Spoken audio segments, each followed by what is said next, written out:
Microsoft is changing Windows 11 to help you save money. Windows 11 has received another preview build in the dev channel, and it brings in a number of tweaks and additions, including beefing up a feature that should help your PC use a bit less electricity. That would be Content Adaptive Brightness Control (CABC), which as of preview build 23424 works not just with laptops on battery power, but when they're plugged in, and indeed with desktop PCs too. What CABC does is intelligently dim or lighten certain parts of the screen depending on what content is being displayed. The idea being that it can cut back power usage without hampering the visual experience. In other words, the tweaking on the dimming front shouldn't make any noticeable difference to the image you're looking at on screen.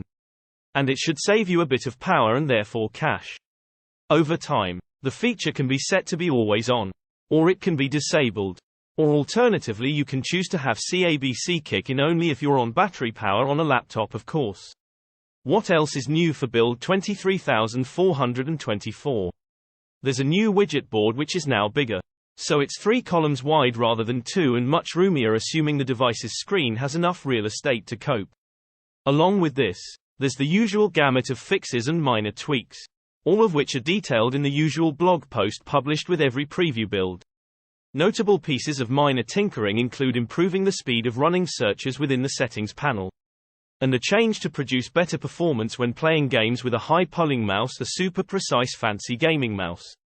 Basically, bringing adaptive brightness control to a desktop PC might sound a bit daft, considering it's really more a battery-saving feature for laptops.